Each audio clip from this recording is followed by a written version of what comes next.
ಎಲ್ಲರಿಗೂ ನಮಸ್ಕಾರ. ಲತಾ ಕುಕಿಂಗ್ ಬ್ಲಾಗ್ಗೆ ಸ್ವಾಗತ. ಇವತ್ತು ನಾನು ಹುರಿದ ಅವರೆಕಾಳಿನ ಸಾರು ಮಾಡ್ತಾ ಇದ್ದೀನಿ. ಈ ಹುರಿದ ಅವರೆಕಾಳು ಸಾರು ಹೇಗೆ ಮಾಡೋದು ಅಂತ ತೋರಿಸ್ಕೊಡ್ತೀನಿ. ಈ ವಿಡಿಯೋ ನೋಡೋ ಮುಂಚೆ ನೀವು ನಮ್ಮ ಚಾನಲ್ಗೆ ಸಬ್ಸ್ಕ್ರೈಬ್ ಆಗಿ ಹಾಗೆ ಪಕ್ಕದಲ್ಲಿ ಕಾಣೋ ಬೆಲ್ ಬಟನ್ ನ ಪ್ರೆಸ್ ಮಾಡಿ. ಬನ್ನಿ ಇವಾಗ ಈ ಹುರಿದ ಅವರೆಕಾಳು ಸಾರನ್ನ ಹೇಗೆ ಮಾಡೋದು ಅಂತ ತೋರಿಸ್ಕೊಡ್ತೀನಿ. ನೋಡಿ, ಇವಾಗ ನಾನು ಒಂದು ಬಾಂಡಿನ ಬಿಸಿ ಇಟ್ಟಿದ್ದೀನಿ. ಇದಕ್ಕೆ ನಾನಿಲ್ಲಿ 1 ಬಟ್ಲಷ್ಟು ಅವರೆಕಾಳನ್ನ ಹಾಕೊಳ್ತಾ ಇದ್ದೀನಿ. ನಮಗೆ ಎಷ್ಟು ಸಾಂಬಾರ್ ಬೇಕೋ ಅಷ್ಟು ನೋಡ್ಕೊಂಡು ನಾವು ಈ ಅವರೆಕಾಳನ್ನ ಹಾಕೋಬಹುದು. ನಾನಿಲ್ಲಿ 1 ಬಟ್ಲ ಹಾಕಿದ್ದೀನಿ. ಇದನ್ನ ಇವಾಗ ಹುರಿಬೇಕು. ಇದಕ್ಕೆ ಎಣ್ಣೆ ಏನು ಹಾಕಬಾರ್ದು, ಹಾಗೆ ಡ್ರೈ ಆಗಿನೇ ಹುರಿಬೇಕು. ನೋಡಿ, ಇವಾಗ ಅವರೆಕಾಳದು ಕಲರ್ ಎಲ್ಲ ಸ್ವಲ್ಪ ಚೇಂಜ್ ಆಗ್ತಿದೆ. ಇನ್ನು ಸ್ವಲ್ಪ ಹೊತ್ತು ಹಾಕ್ಬೇಕು. ಈ ಅವರೆಕಾಳನ್ನ ಹುರಿದು ಮಾಡೋದ್ರಿಂದ ಸಾಂಬಾರ್ ತುಂಬಾ ಚೆನ್ನಾಗಾಗುತ್ತೆ. ನೋಡಿ, ಅವರೆಕಾಳು ಮೇಲೆ ಈ ರೀತಿ ಕಪ್ಪು ಕಪ್ಪು ಚುಕ್ಕೆ ಬರುತ್ತೆ, ಅಲ್ಲಿವರೆಗೂ ನಾವು ಹುರಿಬೇಕು. ನೋಡಿ, ಇವಾಗ ಆಗಿದೆ. ನೋಡಿ, ಕಾಣಿಸುತ್ತಲ್ಲ, ಚುಕ್ಕೆ ಚುಕ್ಕೆ ಬಂದಿದೆ ಕಪ್ಪು ಕಪ್ಪುದು. ಅಲ್ಲಿವರೆಗೂ ನಾವು ಉಟ್ಕೊಂಡ್ರೆ ಸಾಕು. ನೋಡಿ, ಇವಾಗ ನಾನಿಲ್ಲಿ ಒಂದು ಕುಕ್ಕರಲ್ಲಿ ನೀರಿಟ್ಟಿದ್ದೀನಿ. ನೀರು ಚೆನ್ನಾಗಿ ಕುದೀತಾ ಇದೆ. ಈಗ ಕುದಿಯುವಂತ ನೀರಿಗೆ ನಾನಿಲ್ಲಿ ಅವರೆಕಾಳನ್ನ 2 ಸಲ ಚೆನ್ನಾಗಿ ತೊಳೆದ್ಬಿಟ್ಟು ಹಾಕ್ತಾ ಇದ್ದೀನಿ. ಇದು ಒಣ ಅವರೆಕಾಳಾಗಿರೋದ್ರಿಂದ ಬೇಯಲಿಕ್ಕೆ ತುಂಬಾ ಟೈಮ್ ತಗೊಳುತ್ತೆ. ಹಾಗಾಗಿ ಇದನ್ನ ಒಂದು 7 ವಿಜಲ್ ಅಂತೂ ಹಾಕಿಸ್ಲೇಬೇಕು. ಏನು ಹಾಕೋದ್ ಬೇಡ, ಬರೀ ಅವರೆಕಾಳು ಅಷ್ಟೇನೆ ಇದು ಬೇಯಬೇಕು ಫಸ್ಟ್. ಈಗ ಕುಕ್ಕರ್ ಮುಚ್ಚುತ್ತಾ ಇದ್ದೀನಿ. ಇದು ಒಂದು 7 ವಿಜಲ್ ಬರ್ಲಿ. ನೋಡಿ, ಇವಾಗ ಹುರಿದ ಅವರೆಕಾಳು ಸಾಂಬಾರ್ಗೆ ನಾನೀಗ ಖಾರ ರುಬ್ಕೋಬೇಕು. ಈಗ ಇಲ್ಲಿ ಒಂದು ಅರ್ಧ ಹೋಳಲು ಕಾಯಿ ಹಾಕ್ತಾ ಇದ್ದೀನಿ. 2 ಚಿಕ್ಕ ಟೊಮೊಟೊಗಳು ಹಾಕ್ತಾ ಇದ್ದೀನಿ. ಸಣ್ಣ ಕಟ್ ಮಾಡ್ಕೊಂಡು ಹಾಕೊಂಡಿದ್ದೀನಿ. ಹೀಗೆ 1 ಗೆಡ್ಡೆ ಬೆಳ್ಳುಳ್ಳಿ ಹಾಕ್ತಾ ಇದ್ದೀನಿ. 1 ಟೇಬಲ್ ಚಮಚ ಕಡಲೆ ಹಾಕ್ತಾ ಇದ್ದೀನಿ.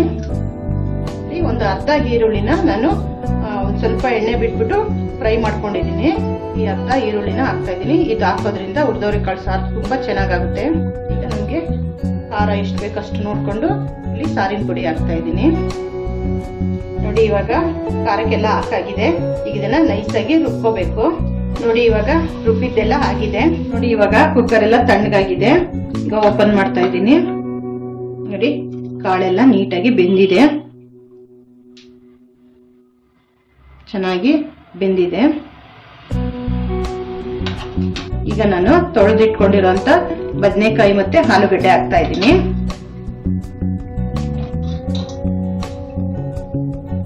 ಈ ಆಲೂಗಡ್ಡೆ ಬದನೆಕಾಯಿ ಹಾಕೋದ್ರಿಂದನೂ ತುಂಬಾ ಚೆನ್ನಾಗಾಗುತ್ತೆ ಸಾಂಬಾರು. ಹಾಗೆ ಇಲ್ಲಿ 1 ಈರುಳ್ಳಿ ಮತ್ತೆ 1 ಟೊಮೊಟೊ ಹಣ್ಣು ಹೆಚ್ಕೊಂಡಿದ್ದೀನಿ. ಇದನ್ನ ಹಾಕ್ತಾ ಇದ್ದೀನಿ.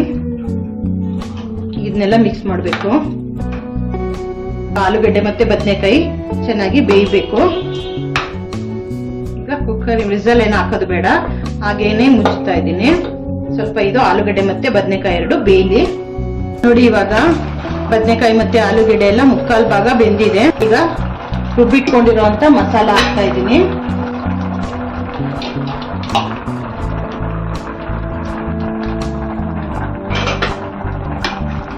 ಎಲ್ಲ ಚೆನ್ನಾಗಿ ಒಂದ್ಸಲ ಮಿಕ್ಸ್ ಮಾಡೋಣ.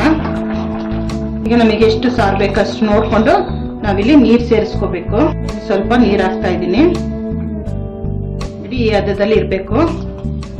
ರುಚಿಗೆ ತಕ್ಕಷ್ಟು ಉಪ್ಪು ಹಾಕ್ತಾ ಇದ್ದೀನಿ. ನಾನಿಲ್ಲಿ ಕಲ್ಲುಪ್ಪು ಬಳಸ್ತಾ ಇದ್ದೀನಿ. ರುಚಿಗೆ ಎಷ್ಟು ಬೇಕಷ್ಟು ನೋಡ್ಕೊಂಡು ಉಪ್ಪು ಹಾಕೋಬೇಕು. ಎಲ್ಲ ಒಂದ್ಸಲ ಚೆನ್ನಾಗಿ ಮಿಕ್ಸ್ ಮಾಡೋಣ. ಈಗ ಇದು ಚೆನ್ನಾಗಿ ಕುದಿಬೇಕು. ಈಗ ನೋಡಿ, ಸಾಂಬಾರು ಕುದೀತಾ ಇದೆ. ಈಗ ಕುದಿಯುವಾಗ ನಾವಿಲ್ಲಿ ಹುಣಸೆ ರಸ ಹಾಕ್ತಾ ಇದ್ದೀನಿ. ನೋಡಿ, ಇವಾಗ ಈ ಕುದಿಯುವಾಗ ಹಾಕ್ಬೇಕು, ಮುಂಚೆನೆ ಹಾಕ್ಬಾರ್ದು. ಈಗ ನೋಡಿ, ಸಾರು ಚೆನ್ನಾಗಿ ಕುದೀತಾ ಇದೆ. ನೋಡಿ, ಇವಾಗ ಸಾರಿಗೆ ಒಗ್ಗರಣೆ ಹಾಕ್ಬೇಕು. ನಾನಿಲ್ಲೊಂದು ಬಾಣಲಿ ಇಟ್ಕೊಂಡಿದ್ದೀನಿ.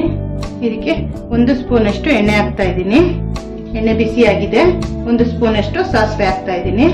ಸಾಸಿವೆ ಸ್ವಲ್ಪ ಸಿಡಿಲಿ. ನೋಡಿ, ಸಾಸಿವೆ ಸಿಡಿತಾ ಇದೆ. ಈಗ ಕರಿಬೇವಿನ ಸೊಪ್ಪು ಹಾಕ್ತಾ ಇದ್ದೀನಿ. ಈಗ ಒಂದು ಈರುಳ್ಳಿನ ಇದಕ್ಕೆ ಉದ್ದದಾಗಿ ಕಟ್ ಮಾಡ್ಕೊಂಡಿದ್ದೀನಿ. ಈರುಳ್ಳಿ ಹಾಕ್ತಾ ಇದ್ದೀನಿ. ಈರುಳ್ಳಿ ಹಸಿಗೆ ಹಾಕ್ಕೊಂಡು ಹೋಗೋವರೆಗೂ ಚೆನ್ನಾಗಿ ಫ್ರೈ ಮಾಡ್ಕೊಳ್ಳೋಣ. ನೋಡಿ, ಇವಾಗ ಈರುಳ್ಳಿ ಕಲರ್ ಎಲ್ಲ ಚೇಂಜ್ ಆಗ್ತಾ ಇದೆ. ನೋಡಿ, ಇಷ್ಟು ಫ್ರೈ ಆದ್ರೆ ಸಾಕು. ನೋಡಿ, ಇವಾಗ ನಾವು ಫ್ರೈ ಮಾಡ್ಕೊಂಡಿರೋಂತ ಈ ಒಗ್ಗರಣೆನ ಹಾಕ್ತಾ ಇದ್ದೀನಿ. ನೋಡಿ, ಇವಾಗ ಒಗ್ಗರಣೆ ಎಲ್ಲ ಹಾಕಿದ್ದಾಗಿದೆ. ಸಾಂಬಾರು ಚೆನ್ನಾಗಿ ಬೆಂದಿದೆ. ನೋಡಿ, ತರಕಾರಿ ಕಾಳು ಎಲ್ಲ ಚೆನ್ನಾಗಿ ಬೆಂದಿದೆ. ನೋಡಿ, ರೆಡಿ ಆಗಿದೆ. ನೋಡಿ, ಹುರಿದ ಅವರೆಕಾಳು ಸಾರು ರೆಡಿ ಆಗಿದೆ. ನೀವು ಒಂದ್ಸಲ ಮನೇಲಿ ಮಾಡಿ ನೋಡಿ, ಹೇಗಿದೆ ಅಂತ ಕಮೆಂಟ್ ಮಾಡಿ.